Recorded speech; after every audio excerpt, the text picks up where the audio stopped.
I'm so glad that we have that meeting and that we convene. It's very, very appreciative. Yeah, definitely is. I actually just figured out where the Civility Center was. Is it far from here? Is it up? It's on the fifth floor of this building. On this building? Oh, that's But- great, perfect. But here's the thing, I went up and talked to her, and they're a really small staff, and they're not gonna, if they're not there, what they really love is to, and the director's not there, so what they really love is to host you when you come back. So. Okay, if they're not ready for me, that's fine. I've been to The Jerusalem. emails that I get from Jesus will be enough, and I'll let Jill know that this center will be, I will see your coaches that. I mean, I can walk you by, I can walk you by if you want. Probably be a good company just to watch how it's coming together. Yeah. And I So, love that. Professor Leverage is first. Okay, I'll introduce him first then. And then, I know they said there's a video, they'll just start that when they get up here. Yeah. Okay, It's in their slides. sweet, and then just, are we gonna do a Q&A individually, like one for Professor Leverage? I think after the whole Just thing. after, okay, then we'll come up. In fact, you might not even need to use this because I have this. I know, I was gonna say I can hear myself more than. We'll just use that for Q&A. So I'll Cool. set it in the back. Yeah, you can just take it for now. Yeah. I can hear myself too much talking with it. It's gonna be a lot.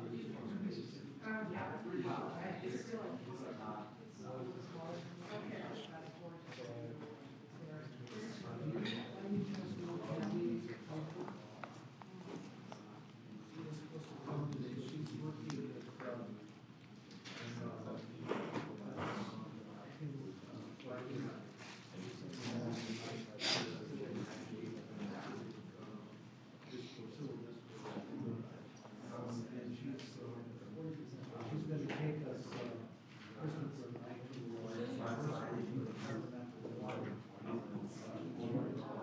be at Brighton.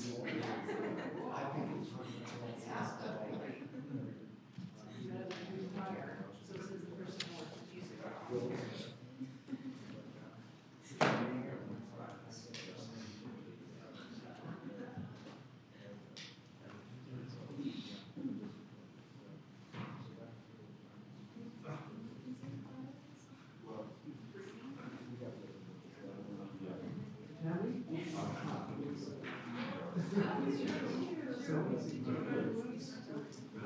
So, this is Christopher.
Okay, thank you. All right, everyone, we're gonna get started. Welcome to today's Hinckley Forum. My name is Max Lepore. The Hinckley Institute of Politics is a nonpartisan institute at the University of Utah. The Hinckley provides an array of transformative experiences for students through internships, forums, and classes. Hinckley Forums seek to foster public discourse and civil debate on the most current and pressing issues, bringing in local, national, and international thought leaders. We want to thank Professor Christopher Simon from the U's Political Science Department for his leadership in organizing today's forum. Today's forum is titled To Respectfully Disagree, Civility in Government, and we are excited to be joined by distinguished presenters. First off, we will hear from Professor Nicholas P. Loveridge, who served as the director of the Division of Governmental Studies and Services at Washington State University from 1977 to 2010, retired as emeritus status in 2011. He holds the rank of Regents Professor Emeritus in the School of Politics, Philosophy, and Public Affairs, and the honor of being a Claudius O. and Mary W. Johnson Distinguished Professor in Political Science. He served as the interim chancellor at WSU Spokane and is a recipient of the V. Lane Rollins President's Award for Distinguished Lifetime Service. He has served as the senior scholar in residence in the Department of Public Policy and Administration at Boise State University and is an affiliate graduate faculty member of the School of Public Policy and College of Liberal Arts at Oregon State University. He's currently an affiliate research in the Department of Political Science at the University of Utah and an affiliate researcher in the Department of Criminal Justice and Criminology at Washington State University. After Professor Loveridge, we will hear from Professor Bill Schreckheis, who is a professor of political science at the University of Arkansas, where he also serves as the department chair. He received his bachelor's and master's degree from Washington State University. He also received his PhD in political science from WSU in 1999. His research focuses on American politics and public policy. He's the author of the book Evaluating American Democracy and the co-editor of the book Outside Looking In, Lobbyist Views on Civil Discourse in U.S. State Legislatures. His recent research has appeared in the journals Policy Sciences, Energy Policy, Policy Studies Journal, and the International Journal of Public Administration. Please join me in welcoming our guest today.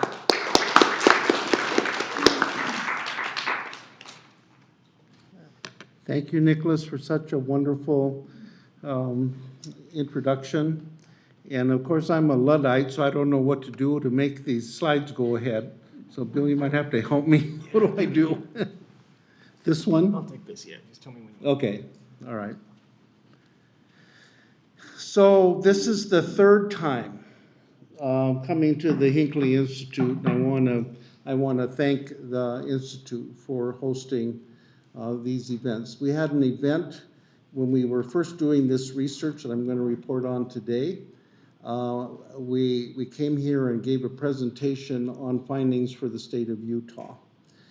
And then I had a friend who's a longtime diplomat in the UN. He's from Serbia, and he served as the Serbian ambassador to the UN, and he was retired, and he came on a speaking tour, and the Hinckley Institute hosted him. Delmas Nelson and Chris Simon were our host for that presentation. So this is our third time at the Hinckley.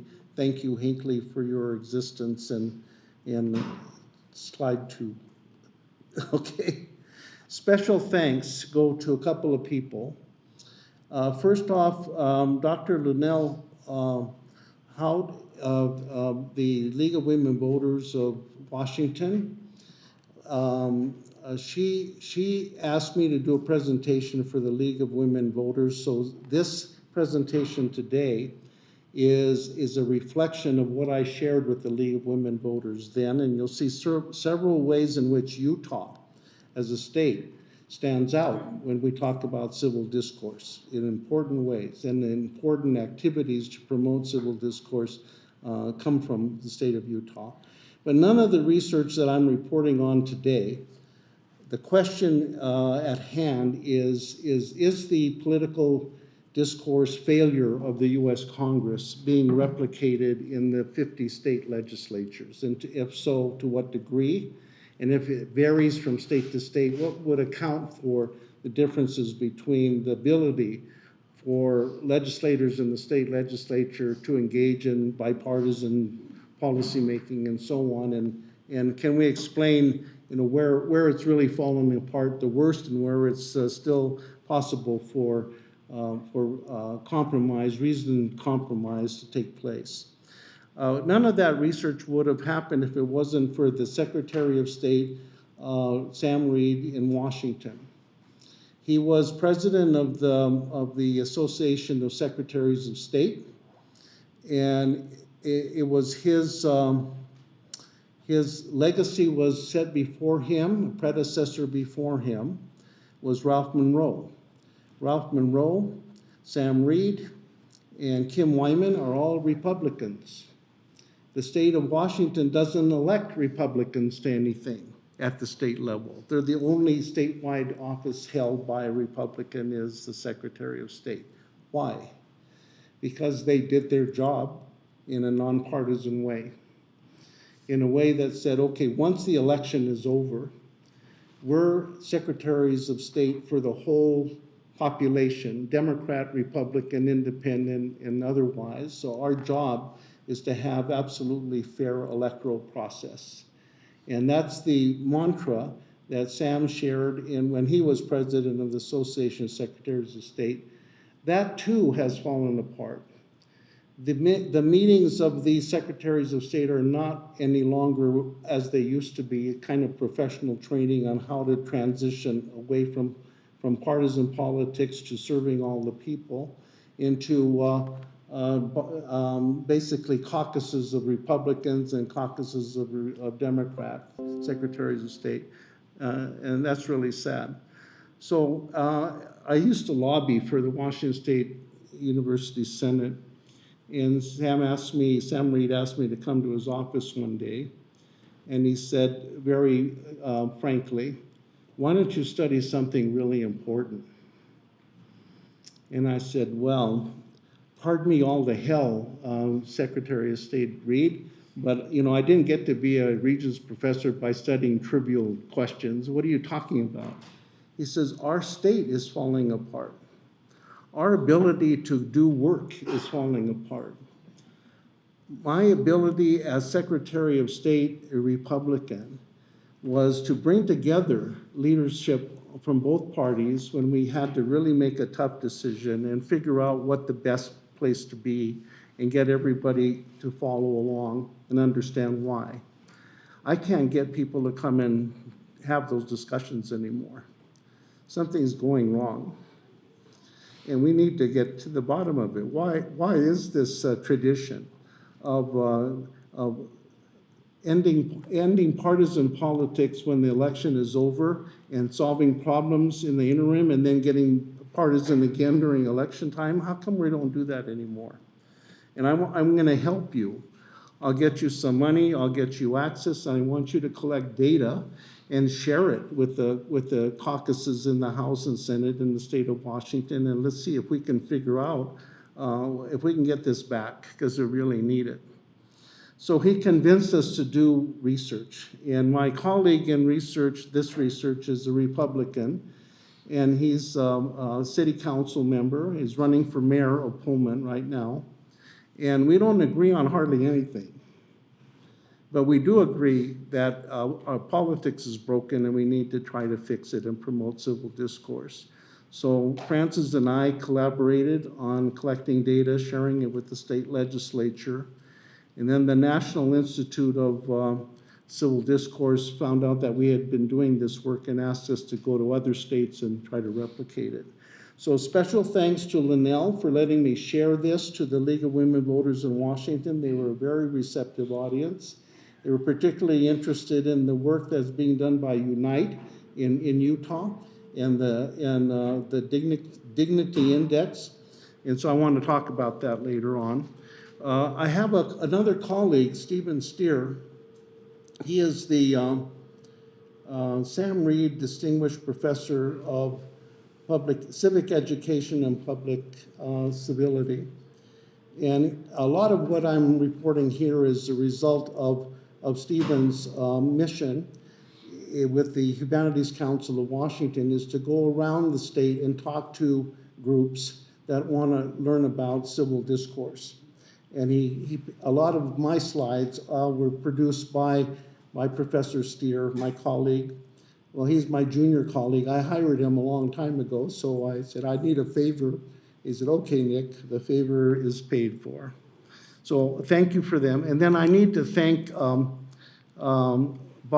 Boatwright from the, he's chair of Department of Political Science at Clark University, but the role that I interact with him is he's the director of research at the National Institute for Civil Discourse. And that was created at the University of Arizona by Gabby Giffords. Gabby Giffords was a congressperson who was shot in a home district and barely survived. And so she's dedicated her life now to recovery and to promoting civil discourse and to promote reasonable gun control legislation. Her husband is a senator, U.S. Senator from Arizona. So I want to thank all those people that are behind this, providing research and money and their time. And I'm just a kind of public face on all of that hard work that lies behind it. So this is the situation we find ourselves in. People screaming at one another, people wondering, you know, how is it that we got to this place? And we've been experiencing a pretty long period of being able to get along, and the moderate middle really calling the shots. And when that sort of goes away, then you start worrying about things even as deep down as civil war. So this is the setting of why, when we started something in Washington, other states let us know, hey, we need you to come and talk to us about it. We need to collect this kind of data from our state, and we want to feed it back to people in our state. And I'm an old guy. I've been around for a long time. I have 30 PhD students spread across the country. And so I asked them, like Christopher and Bill, hey, help. I need your help. Christopher, I need help in Utah. Bill, I need help in Arkansas. I need help in the states around your states to collect some data. So that's the origin of this talk, is this talk with Sam Reed, and then the follow-up, a bipartisan follow-up, and then engaging the favors that I have from my former students around the country. So no one exactly can pinpoint, why is it that we have civility as some kind of a value that's attached to being a legislator? There's nothing written about it directly. It's all implied from the way in which you run a court. Can you imagine a court where the judge is sitting there and the attorneys are calling each other bad names and spouting lies and not following the law and so on, and to making a public spectacle of the event of a trial? Trials can't proceed that way. Trials have to proceed with some modicum of adherence to rules of conduct, good conduct. And so that kind of, that's the conscience of a person who has a public role to play, is that they don't behave in public the way they might behave in private. There's a higher standard that applies to public conduct. However, in our history, we have had long periods of bad conduct. We've had a duel. We've had a caning on the floor of the Senate. We've had periods of time when we were so divided in our politics that it led to a lot of violence in the streets. And I don't want to dwell on any one of these, but we can all recall, those of us that have some gray hair, that we've had periods of intense disagreement.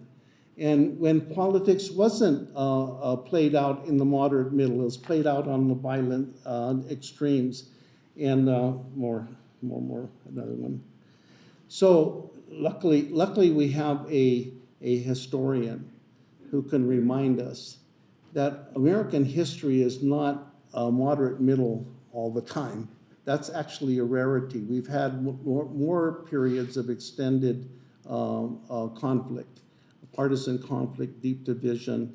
We're in one of those periods now, one more. So we're in this period over here, the next slide. I don't want to spend too much time because Bill has real data to share with you. We're in this period here where we're in a pretty severe period of discord, public discord. One more. How this is translating is that we're having a lot of our problems are becoming compounded by related problems. Political polarization at a time of declining trust in public institutions, more inequality in our economic outcomes, and a lot of inability of Congress to act even when the people are agreed on some public policy goals. So we all can agree, almost all of us, that Dreamers ought to be citizens of the United States, but we can't legislate. We're unable to do that. That's called gridlock. How it's translating at the level of human beings is that Democrats and Republicans are becoming more and more contemptuous of each other. So it's not that I disagree with your politics. If I'm a Democrat and I see you're a Republican, I'm ascribing to you traits, undesirable traits. You're less well informed. Your intentions are not proper. And the feeling is likewise Republicans looking at Democrats. So we political scientists track this over time. How do partisans of one party see the partisans of the other party? And it's getting worse and worse. Less and less willingness to say, let's disagree amicably on our political views, but we're still Americans. We still want the best for our country. That kind of division, one more, is translating down into our public institutions. So I have the good fortune to be in a state that has a very large military base. It's the Joint Base McChord, Fort Lewis McChord. So we have major obligations, military, air and land forces, and a number of our students have experience there. And one of them brought back this newspaper, The Ranger. It's a military newspaper. It says, "I thought you would like this, Professor Loveridge. At Fort Lewis McChord, Joint Base Fort Lewis McChord, we no longer have access to Fox News, CNN, and MSNBC because it's too divisive." Some of this same drama is played out in police departments where they're not allowed to do public media because some people watch Fox News and other people watch the other channels, and then they decide they don't like each other as cops. These are not signs of good feelings. These are signs of contempt for each other. Next one. The same thing was brought to the attention of the National Institute for Civil Discourse, that our churches are becoming divided in the same way. That somehow your politics is becoming much more important than your religious beliefs, and that people of different politics are separating into different subgroups within the churches. So an idea that was born at the National Institute for Civil Discourse, they call it the Golden Rule 2020 campaign, was to bring church leaders together and to ask, what can we do to remind people that all of our religious heritages have something in common, and they're about viewing the common humanity of each of us and respecting that in a fundamental way. And we are very different in all kinds of ways, but we're all the same in that basic sense that we deserve to listen to each other. mutual respect. The golden rule. The golden rule is great. And a lot of people can rally around it. A lot of people did, including the Mormon Women for Ethical Government, along with the National Council of Churches and the National Association of Evangelicals, the Presbyterian Church of the United States, the Evangelical Lutheran Church of America, American Baptist churches. All of these groups came together and says, yes, we can get behind Golden Rule 2020. But it didn't really work very well. We didn't penetrate very deep. It was a great thing that people could rally around as an idea, but the follow-through was limited. There's a reason why that's limited. When we're in those times that are very divisive over issues that are very important to a lot of people, people will remind you on the extremes that you should read Martin Luther King's letter from the Birmingham jail.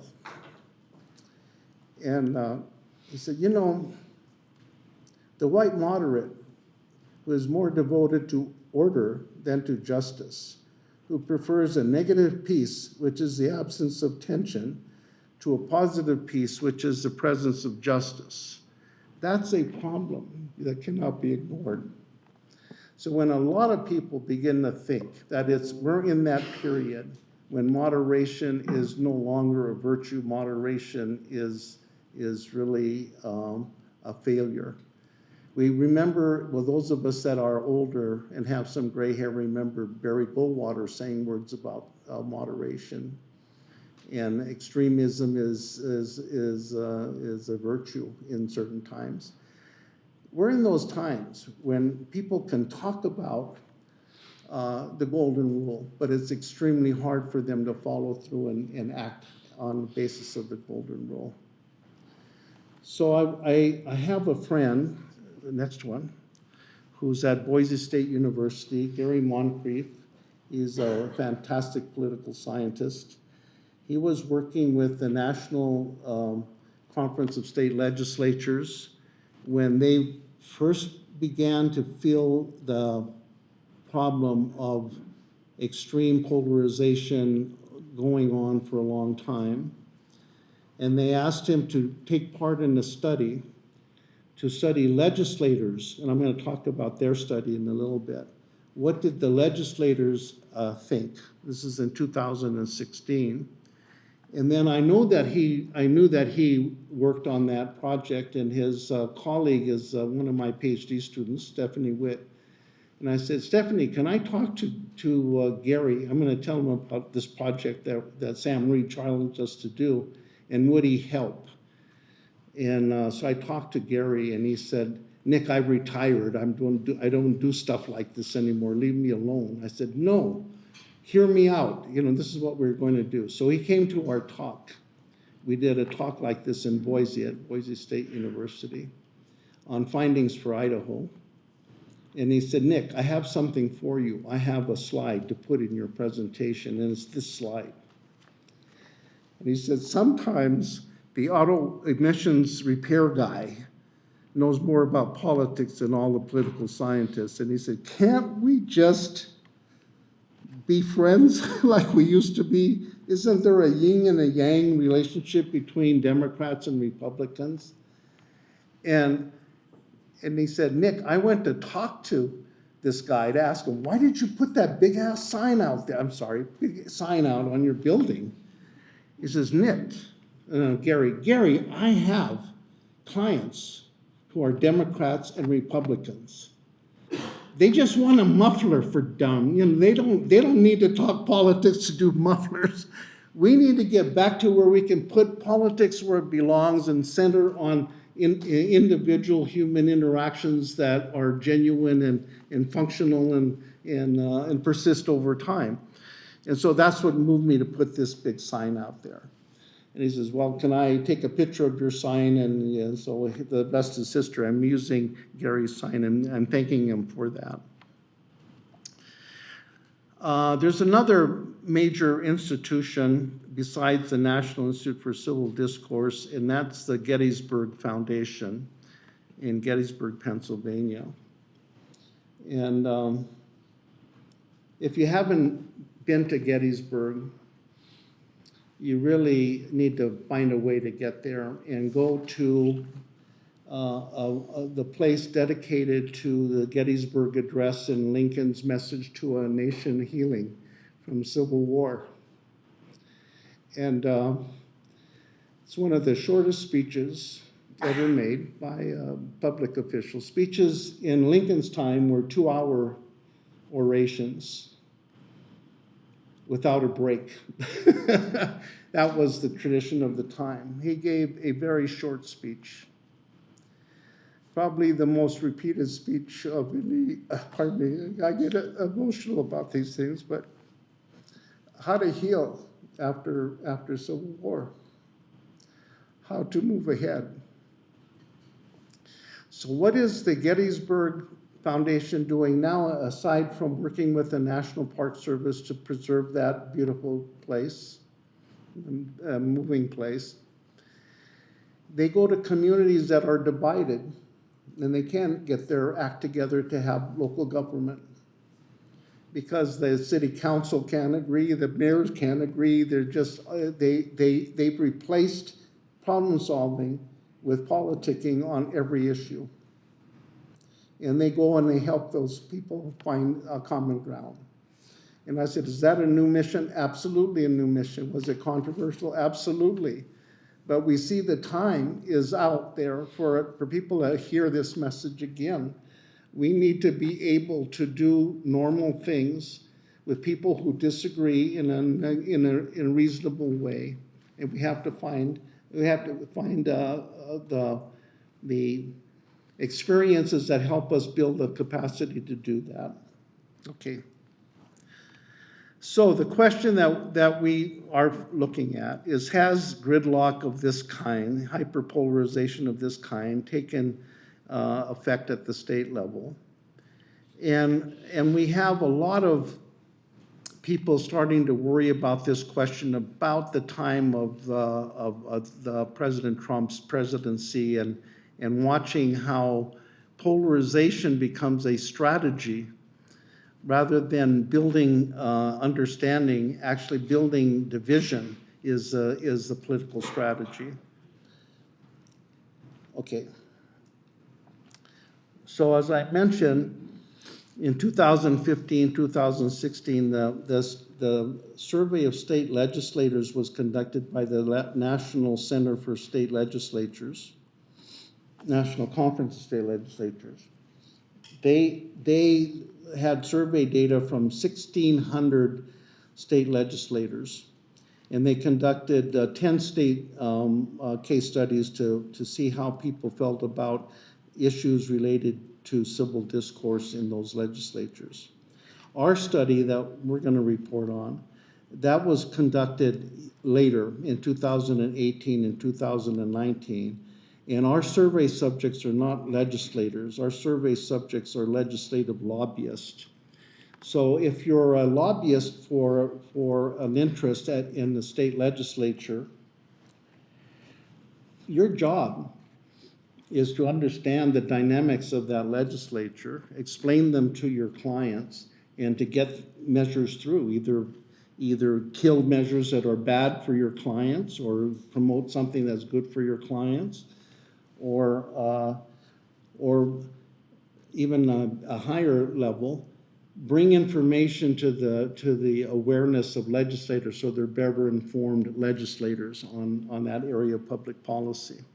So we surmised, on the basis of our work in Washington, when we surveyed everybody that was related to the legislature. We surveyed people who in the last 25 years had served in the Washington State Legislature, current members of the legislature, legislative staff, the media that covers the state legislature, interns who had been in the state legislature were now, past the period of education, most of them still engaged in public affairs. All of those people were surveyed, and people who were lobbyists.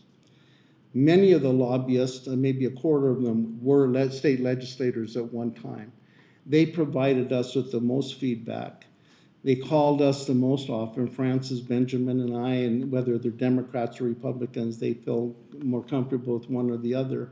And they would spill the beans on, this is what it used to be like, this is what it's like now, this is why I think it's the way it is, and it was fascinating. And we figured that, having the benefit of knowledgeable people doing a survey is really better than having the legislators do it. The legislators don't fill out surveys anymore also. Next one. So what did the earlier study find? In a nutshell, it's not that bad. We're not as bad as Congress. It's going to go away. As soon as Trump is gone, it'll go away and everything will be back to normal. And that was the, even in the case studies, they were saying, well, I know we're having problems now, but it'll get better. This is just a temporary blip. So then we did our study. I'm racing through, so Bill, you have time to do yours. And we said, listen, let's put together a team with some money from the National Institute for Civil Discourse. Let's ask for some money from the Foley Institute at Washington State University. Let's ask the Ruckelshaus Center to give us a little bit of money. And let's ask the Division of Governmental Studies and Services to help us collect data, survey data, online data, and printed questionnaire data. And we got everybody to chip in a few bucks. The next thing you need is people. You need a research team. So Christopher and Bill are part of that research team. We had a dozen universities and people all over the country say, yeah, we want to help, but there's a cost. If we help you, you have to come to our state and you explain to us how our state compares to the rest of the country. And say, it's a deal. You do that, we'll come in talk. So talks were given at University of Arkansas, talks were given here at the Hinckley Institute for Utah, in Boise, for Boise State, in Oregon and Washington, and in Nevada. And then what happened? COVID. COVID hit and you couldn't go anywhere. The last one was done in Nevada, and Professor Simon was on faculty at the University of Nevada for a decade? 12 years. So they were looking forward to Professor Simon coming back and giving a talk. And of course he couldn't do it. Doctor's orders, you shouldn't travel. I'm old and they figured if I died, so what? I've had a good life. So I did that talk at the University of Nevada. Hardly anybody on the airplane. Everybody masked up. And then we just abandoned the effort to go to all the states to give our presentations because it just wasn't in the cards. What's even worse, jumping ahead a little bit, we're doing the study again. We're in the field right now. And the reason is COVID. COVID not only stopped us mid-track in going to different states, but people started calling us saying it's different now, it's worse now because of COVID. We invented ways of interacting that don't involve face-to-face contact among legislators, and that was just to get by. But then we figured, hey, that's pretty efficient. We can do this. We can keep some of this going. So you need to resurvey us and ask us about our experience with COVID and the aftermath of COVID. So that's what we're doing now. Next one. So we collected data from all 50 states, over 1,200 responses, average 25 responses per state. The people that cooperated on the research team said we need oversamples in our states of 30 or more. And so in Arkansas, Kansas, Idaho, Washington, Utah, California, Nevada, Illinois, Iowa, Ohio, Pennsylvania, Oregon, and North Carolina, we have 30 or more respondents from each of those states, with a promise that someday to go back and share the data with them. Now, the new data will probably want to share that too. more important even than the data are fantastic, and Bill can explain some of the findings. Comments. People wrote pages and pages of comments. And people that really felt moved wrote handwritten letters. And when we got the comments back, Francis came and said, I have six students working on coding. We're in deep trouble. I said, why? A lot of the people writing are writing cursive, and they're writing letters, and it's from the heart, and the students have no idea what they say. They can't code the cursive writing. I said, what? That's English. You know, they still can't read it. So with the data that we got was beyond expectation. No one really gets very good results from surveys anymore, but we were getting really strong results and lots of buy-in by the people who were responding. So from that data, we can take answers to the questions. Some of the questions I'll show you in a minute, and we can create an index for how civil is the discourse in each of those states. And then we can color code that for this map, and you can see that Utah is one of the highest civil discourse rated states in the United States. And there's lots of reasons why Utah stands out, but in this case, it's probably because of Tammy being here. It has that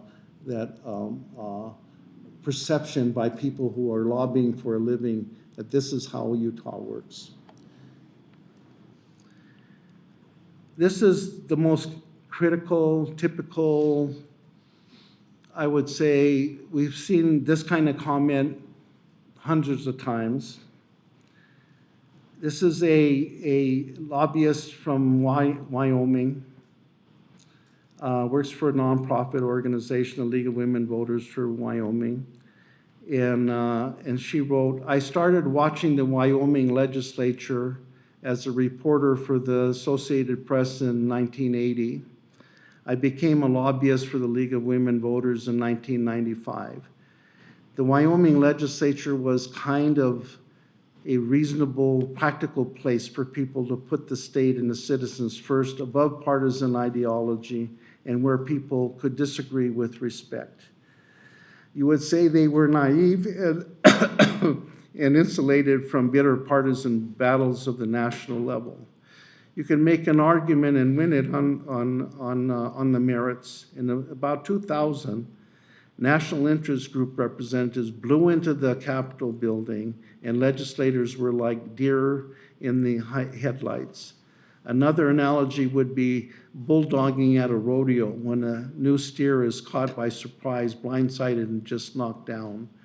No wrestling at all. Suddenly, the Wyoming legislature wrote rules for decorum, mostly for people in the lobbies and galleries who are openly haranguing and intimidating.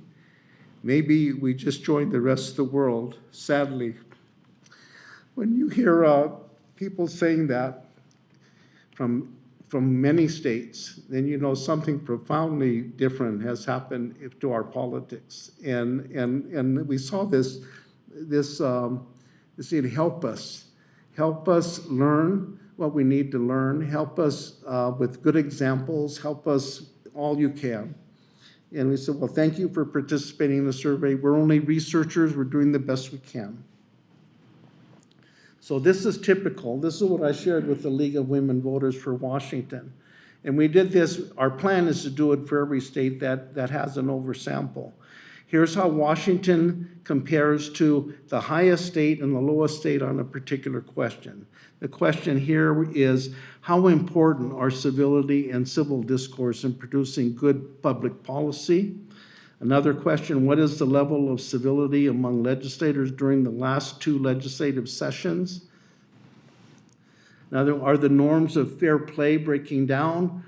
Are there now fewer or more nonpartisan areas? During your career, have legislators become more partisan or more bipartisan? Compared to 10 years ago, are legislative leaders more or less civil? Are legislators reflecting the polarized environment of the United States Congress? And if so, to what extent? Does a decrease in legislative respect for legislative traditions, norms, and customs cause incivility? Would reaching across the aisle and visiting other legislators from the opposing party in their legislative district promote civility? These are the kinds of questions that people were answering for us. The questions led to these comments. The comments led to inquiries. When are you coming to our state so we can put a group together? The model for the state presentations is from the Hinckley Institute. We came here and Hinckley said, this is what we want to do. We want to have a reaction panel. We want to have a distinguished lobbyist make commentary on your findings for Utah. We want to have leaders from the state legislature comment on your findings for Utah. So we've adopted that model. Every place that we go, we have a reaction panel of that kind. But maybe the thing that is most important, and the more we look at this, the more we think about the profundity of it. Candidates for public office are the people that are setting the tone for what citizens hear and believe about politics. If what candidates say and how candidates behave divides people, then it's on the candidates. The League of Women Voters wanted me to make this message because that's what the kind of business they do. They police the electoral process. And I said, well, okay, I'm going to play for you something that is an example that comes from Utah, and you need to understand how it's done in Utah and why Utah is the top state on civil discourse. And I'm going to not know how to do this. How do I do this? Do you need to go into the other? Yeah, we need to activate the link here.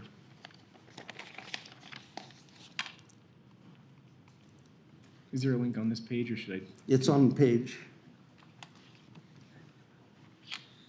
Whether you vote by mail or in person, Thank you. we will fully support the results of the upcoming presidential election, regardless of the outcome. Although we sit on different sides of the aisle, we are both committed to American civility and a peaceful transition of power. The two leading candidates for Utah governor are coming together with a message of civility. This new PSA is being released on the same day early voting gets underway here in Utah. We have team coverage from our new specialist on Decision 2020. Jed Bull is tracking early voting in what officials say could be a historic election. We start with Lad Egan on that call for civility come Election Day, Lad. Yeah, the joint message, Lieutenant Governor Spencer Cox and his Democratic challenger Chris Peterson, is that Utah can set an example for the rest of the country. I'm Chris Peterson. And I'm Spencer Cox. Political opponents running against each other for Utah governor agreeing on this. We can debate issues without degrading each other's character. We can disagree without hating each other. The series of joint public service announcements call for a return to civility. So let's show the country that there's a better way. In an interview with KSL, the candidate said the idea for the ads came together quickly because of the important message. We have to start treating each other with kindness. And I realize that that's not a particularly original or unique message. And the fact that it's resonating, I think, shows us how far down the wrong path we've already gone in our country. We should have debate, we should protest, we should disagree vehemently, but we don't have to degrade each other, and we can actually solve problems working together. It's a little bit of a light in the middle of a dark political storm. Hinckley Institute of Politics Director Jason Perry says the ads are refreshing and show the Utah way of doing politics. Is the kind of thing that you can do when a race is not completely close. But to not expect such an approach in a hotly contested race like the 4th Congressional District that's full of national money and negative ads. There are a total of 3 public service announcements as part of this ad campaign. They're being shared online, also on social media, and on local television stations, including right here on KSL. And Dave, this definitely isn't something you see every day in politics. Great to see those on different sides of the aisle coming together like this. Well, our moms have taught us for years to play nice. This is a good reminder. Lad Egan live for us tonight. Thanks, Lad. Whether you So I shared that with the people at the annual conference of the League of Women Voters of Washington, and they were really, really excited about trying to make the same sort of public service announcements happen in the state of Washington. Then I followed up with this. I said, there's something else going on in the state of Utah that you need to know about, and it's the development of the Dignity Index. It's a demonstration project right now, but it's headed up by Tammy Piper, and she's in the back of the room, and she can talk a lot more about this. But this is what I shared with the league members. I said, here's work that is being done to code how candidates conduct themselves in their campaign messaging and in their appearances before the public. And are they communicating contempt for people that they are running against, or are they recognizing the dignity of everyone to have an opinion and the need to recognize that common dignity? And we do the coding by engaging students on campus at the University of Utah, a broad range of students. Is it possible to get a broad range of students to agree on how to code the messaging that is being done? And can that message coding be replicated elsewhere? That was the interest at the League of Women Voters. So they said, can you go back to the University of Utah and find out how they're doing this, so we can have the League of Women Voters and Washington State University working together on some kind of a project to do this kind of coding and political messaging in Washington. So that's a nefarious reason for me coming here today and trying to get caught up on Tammy's work and see if we can do some replication in our state. And with that, I want to turn over to Bill Schreckheis, because it's important for political science-oriented people like all of you that the discipline of political science engage this problem of civil discourse. It's not a trivial problem, it's a profound problem that we should be educating our students about more than we are. But we need good research, we need good data, we need the analysis of that data to be good. So we've done a number of things, including publishing a book called Outside Looking In at Washington State University, looking at the data we collected. But since then, we've been doing more sophisticated analysis and giving papers at conferences on this is how you can use our data. We've set up a website, and we have a data archive, and we have the comments, and we have answers from all the states, and any researcher who is interested, contact us, and we'll help you conduct research with our data.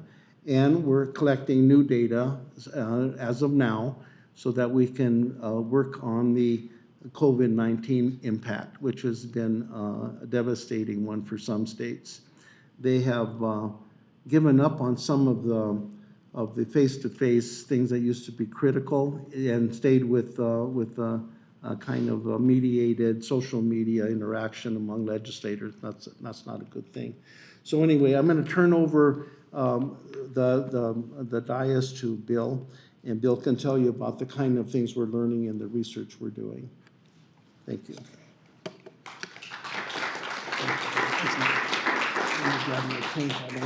You don't trip over it. Okay. Good job. All right, thanks, Nick.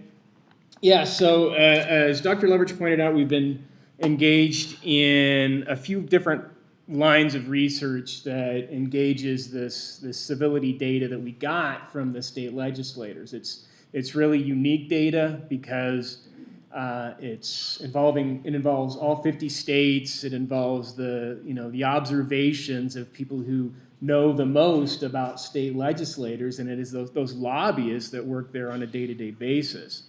So some of the things that we did, Nick mentioned that we turned the the data that we initially collected back in 2018, 2019 into the book, Outside Looking In, and then a team from Boise State University that was involved in writing some of the chapters for the edited volume, Outside Looking In, published a really interesting article in State and Local Politics Quarterly.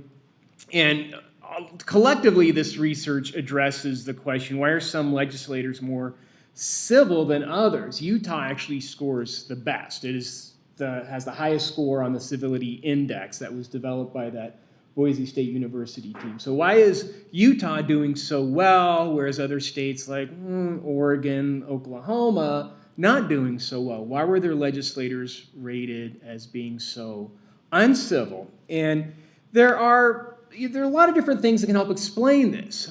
People who study state politics know that there are a lot of different sort of go-to variables that can explain a lot that occurs in a state and within state legislatures. So one thing that we found was that more civil state legislatures tend to be in more urban states and in states with less income inequality. They also tend to lack term limits or otherwise have less turnover. States with term limits for their state legislators tend to have more turnover in the first place, but even states without term limits that have a lot of turnover tend to be less civil as well. They also tend to have higher rates of pay for their legislatures. Those who study state politics like to focus a lot on legislative professionalism, that there's sort of this assumption that state legislatures that pay their legislators a decent wage so they can kind of make it into a regular occupation, if they have better staff support, et cetera, if they have more professionalized legislatures, they tend to do better. Well, in this measure, they do. So states that pay their legislators more tend to be more civil.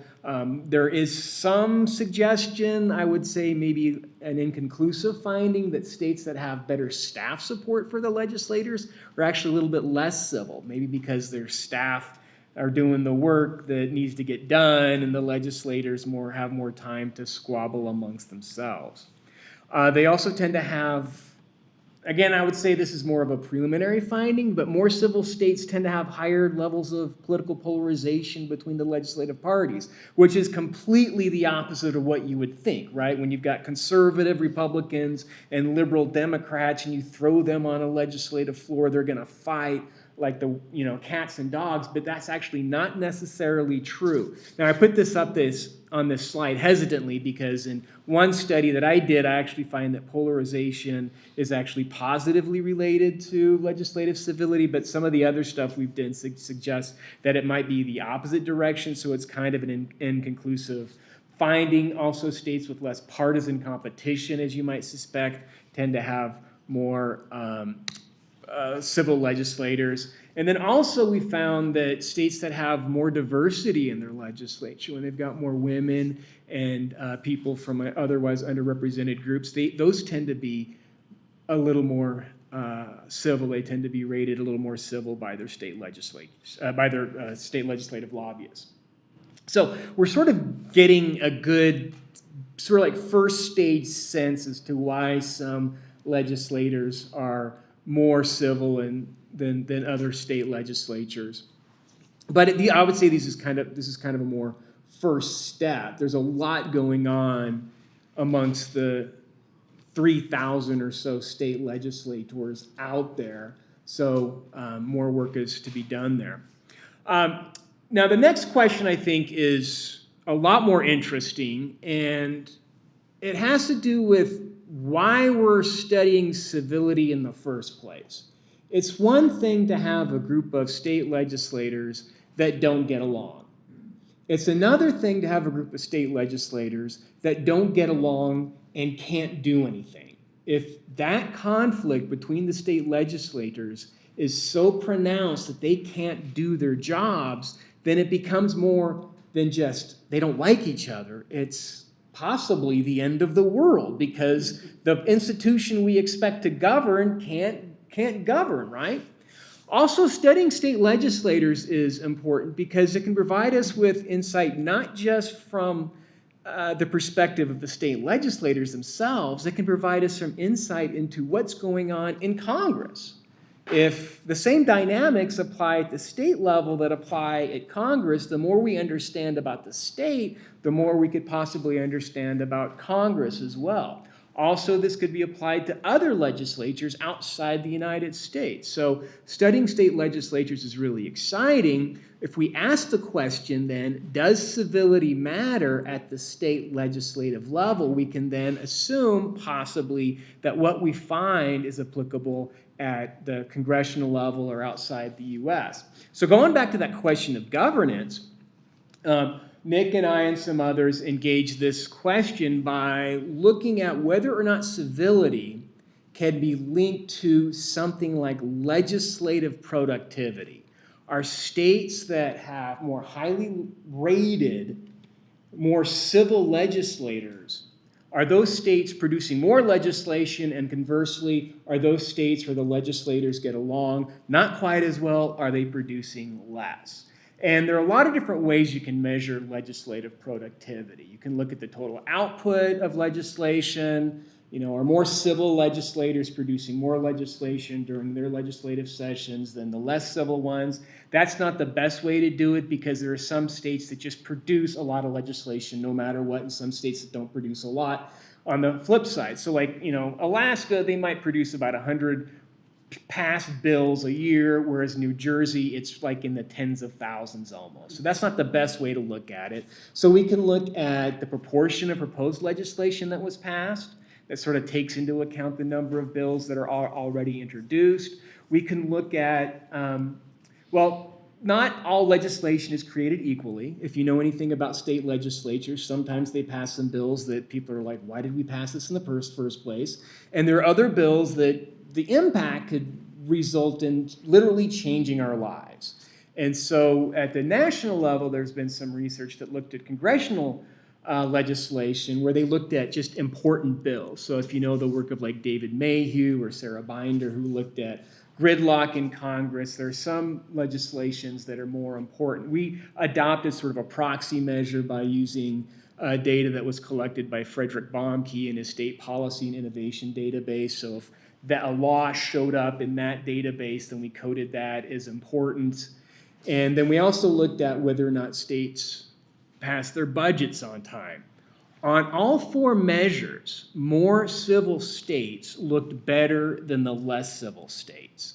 Even when you take into account all these sort of like usual suspects that state politics scholars have used to study legislative productivity in other settings. So even if you take into account term limits or you take into account the polarization between the parties in the legislative chambers, even if you take into account professionalism, civility winds up being the civility scale, which is in that map that Nick showed you earlier. That measure for that civility scale is just such a robust predictor across a variety of measures using a variety of different combinations of variables in our models. It just really, truly stands out. In fact, we found when we were looking at the probability of passing a budget on time, we found that the level of civility in a state can actually compensate for the level of polarization in a state. The more polarized a state is, the less likely it is to pass a budget on time. But that is less true for more civil states. You can have a very civil state that's highly polarized, and it isn't really that much less likely to pass a budget on time than a state that is very civil and less polarized. So polarization and civility, they interact and they're somewhat sort of related on their own, but when you throw them together, you sort of get this special result as a result of the interaction term. Okay, I'm going to finish up here. Our ongoing future research on legislative civility. Right now we're looking at, we're trying to dig a little bit deeper into that link between civility and productivity. We know that more civil legislatures are more productive, but really why is that? And so we've looked at some comparative case studies where we looked at one civil state and one less civil state that otherwise share characteristics. So we're trying to crack that nut a little bit further.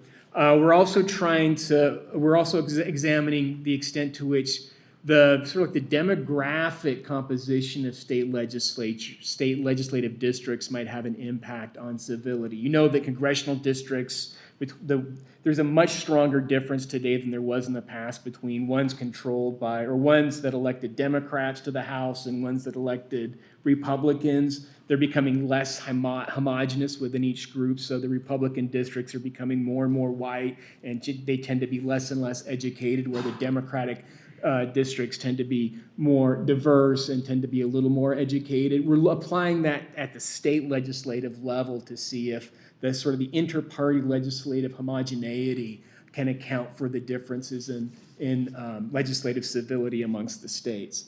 And then finally, we are in the process of looking at whether or not legislative civility is somehow related to citizen civility in a state. You'd sort of expect that states with really nice citizens would have really nice legislators, and states that sort of have rude citizens would have less civil legislators. And we're finding some evidence that is, in fact, the case. Okay, I think we're right at 1 o'clock, so I'm going to stop there. Hopefully, if you want to stick around, we can answer some questions. Otherwise, I thank you very much for taking time out of your lunch to come here.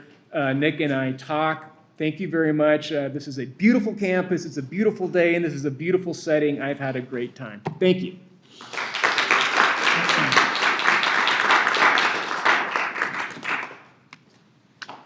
So feel free to stick around. Feel free to take off if you got to. I'll be happy to answer questions. I'm sure Nick will be happy to as well.